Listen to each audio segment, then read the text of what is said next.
Let me begin with you, Honorable Mbide. Does Democratic Party associate with the proposals of Honorable Richard Lumu? The party has not yet taken a uniform position on the matter. But as Deputy President, I can give you what I find as the objective general view of the party as regards the bill. It is actually a personal bill. It is a private member's bill proposed entirely and in fact researched by the Honorable Lumu, and the party has not even officially yet received a copy for determination. All right. You've looked at some of the proposals, at least some of the content that we do expect, because this is from Honorable Richard Lumu. What do you think of some of the proposals around especially the position of Deputy Speaker reserved for the opposition? Of course, when you seek to amend Article 82, capital A, it is very unlikely that you will have to introduce the position of speakership the way it is being intended for purposes that you are ring-fencing it for the opposition. Because ring-fencing goes now to the root of Objective 2 of the national objectives and the directive principles of state policy in the Constitution, which are part of the Constitution under Article 8, capital A, which give details that for all positions of authority, all persons in Uganda should be given access for competition. Now, that requires now a constitutional amendment. Yet, the bill is definitely, the way it is, anchored and premised on Article 82, capital A, which in its opinion is succinct on elections. So I find it a bit like a bicycle, and I hope my brother is not conducting himself to a voyage of discoveries.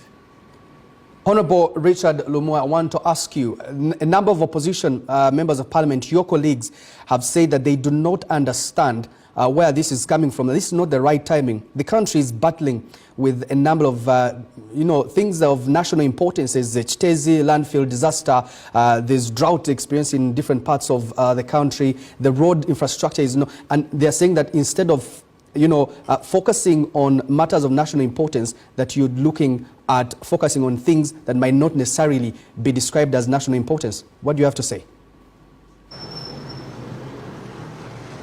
First, I want to thank Honorable Mbide. This is a private member's bill, that is true. It is my bill. The only thing I got is that I'm the one going to present that bill. Like he has said, yes, some of my propositions requires to amend the Constitution. When I was writing, there are some issues which, especially those which requires to amend the Constitution and takes a longer process. We can even rest them for now and we first handle this matter. There are people who say there are several problems which would have handled. I am not the only MP in that parliament. Even those MPs who are there would have brought maybe matters of national importance or any other to handle those problems. Even when Jesus was still walking on this earth with his feet, there were problems. Even in America, where people want to run to, there are still people who are not fine economically or financially. That does not mean America is not fine. That does not mean that they have solved all the problems. Yes, there are problems in Uganda. Processes are going on to handle all of those different problems. But that does not mean we don't handle a lacuna which we have discovered. It doesn't mean like that. And whoever is making that kind of argument has left out something. That we are sent or we are elected to come to Parliament actually to make the law. Now what I'm doing is to comply with my mandate to make the law. And I'm going to push to see that all of those amendments I want to handle during my time of presenting my bill are debated and passed through Parliament. For those who feel that the propositions and the amendments I want to bring hurt them or they feel saddened with them, civility requires that they come to the committee stage and they give their view. Now, because some people have been discussing things, I don't know where they are getting them from, because I'm still drafting. I have written to all political parties. I'm going to go to them and discuss with them, explain to them what my bill is all about. I'm going to go even to my own party, the Democratic Party, and try to explain to them and other parties. Richard Lumu, stay with us. Let me move to a veteran politician, Honorable Kamuntu. You've seen some of the proposals, and even when the bill finally draft comes out, I don't think there's going to be. Now, what do you think of the proposals, especially?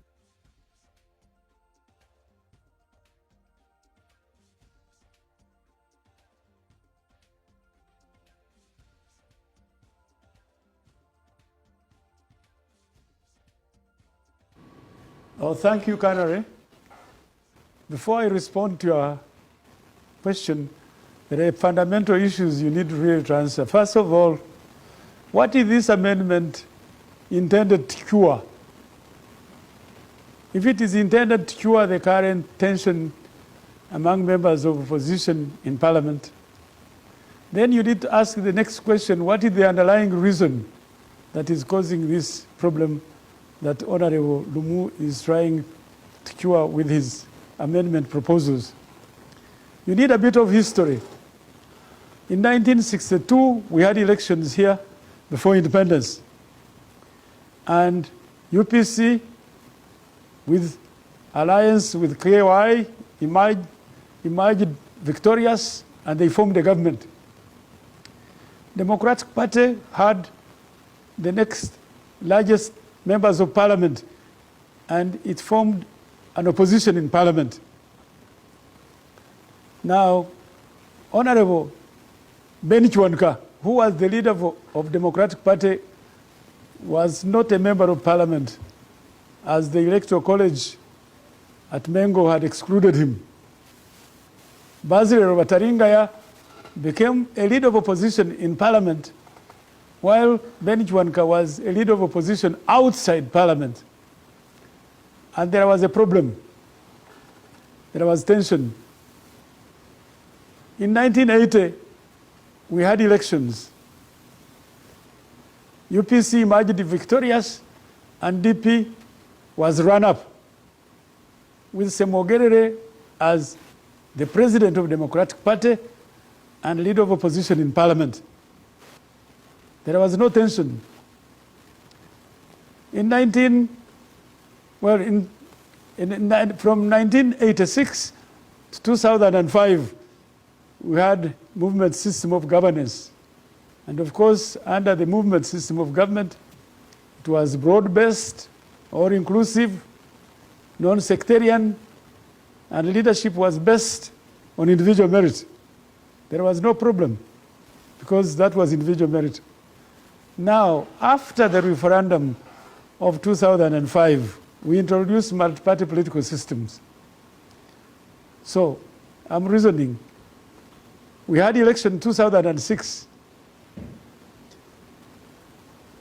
NRM emerged victorious and formed a government, and FDC was run up with largest number of members of opposition, and Honorable Latigo was leader of opposition in Parliament with Honorable Dr. Chiza Besigye outside. And there was a problem.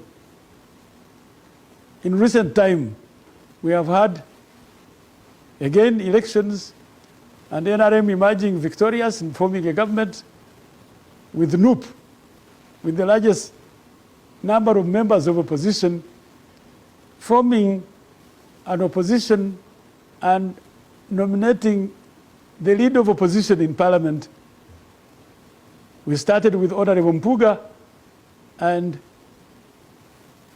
Kyagulanyi was outside, and he was the leader of the largest party in opposition. We had a problem. Today, the same situation. So you want to ask, is the dichotomy of having a leader of opposition in parliament who is not a leader of the party outside parliament the cause of a problem? If that were the cause, then we can solve it by amending the laws to allow the leader of a party with the largest number of members of opposition in parliament becoming ex-officio member of parliament and consequently assuming the leadership of being a leader of opposition in parliament. But also, I need really to add, for those who take, if you understand human nature and the laws of power, the moment you have a leader of opposition who is not a leader of the party in opposition, being in parliament, the floor of parliament offers a very unique opportunity for a member of opposition to shine beyond his leader outside. And that is, in my own view, a source of difficulty. Let me ask Honorable Lumu here. Look, the NRM enjoys appointing the leader of government business because it's the party with the biggest number of votes or biggest number of MPs in parliament. The opposition on the other side, the National Unity Platform, does enjoy the current status quo to appoint the leader of opposition. You want to take that away and democratize it. What is the rationale behind all this? No, Colonel, first of all, I want to thank Professor Kamuntu the way he has brought it and given us the history. We don't want, or I don't want to take away the power of the majority opposition party. I don't want that. I simply want that all other opposition members participate in giving the mandate to the leader of opposition. One of my propositions is actually what Professor Kamuntu has been saying, though I am putting some proviso. I am saying the leader of opposition should be the second run-up if in case there is a national election, a general election. But I'm putting a mark up there, a diaphragm, that he must have gotten half of the votes of the winning candidate. I agree with him. The other one, I'm putting an alternative, that in case he has failed to get the half of the votes of the winner, then that is when we apply the other voting of the leader of opposition by that party with the largest number of opposition members, vetting 3 people from their own ranks, and then they send them to the whole opposition. From there, they select one to be a member of the opposition, I mean a leader of the opposition. That is my proposition. So I agree with Professor Kamuntu. Thank you, Honorable Richard Lumu. Let me move to Honorable Mbide. With the way this motion was introduced in Parliament in Gulu, and Honorable Lumu was given leave to go and draft this bill, and the current politics at Parliament, do you see this bill succeeding or stalling? First of all, now I think I have identified where almost the whole country is getting misdirected on the governance issues that are before us. Number one, we are running a presidential system of governance. In a presidential system of governance, it is very unlikely that you will have a leader of opposition in the character of the nature that we have generated by Article 82A, who is the leader of opposition, so-called, in the Parliament of Uganda. What we have in Uganda is only by nomenclature, it is by name, but we have a minority leader. And those proposing an election against the same, it is because they are living a figment of a fertile imagination that actually we have a leader of opposition in Parliament. This guy is a minority leader. Now, in a Westminster model, that is where a member of Parliament is elected, like what exists in Pakistan, for example, after the amendment, the 18th Amendment in 2010, that obliterated the powers of the president, and they went to Westminster. A leader is akin to a leader of opposition business, who is now at par with the leader of government business. Both can be appointed. And what we are looking at here is as if we have got an opposition politician that is a president in waiting. That doesn't exist in Uganda. So in Uganda, we are fond of names. We can call, for example, our electoral body an independent electoral commission, but appointed by one of the candidates. So this is not actually what happens. So let us not misdirect ourselves. Like Professor said, if the country is now beginning to think about Article 1 of all power belongs to the people, that we have kept the opposition as a corridor of the powerless, we are now amending the Constitution to amend the directive principles of state policy to include, among others, that the Speaker, not even Deputy Speaker, why Deputy Speaker, that among us the organs of government, of the three, the opposition nominates, for example, the opposition competes for speakership, as it happens in Rwanda, for example. So we can use models and benchmark, and that can only be a government bill. So I don't feel that my brother is doing what actually we are talking about. What he's doing is targeting something that is non-existent.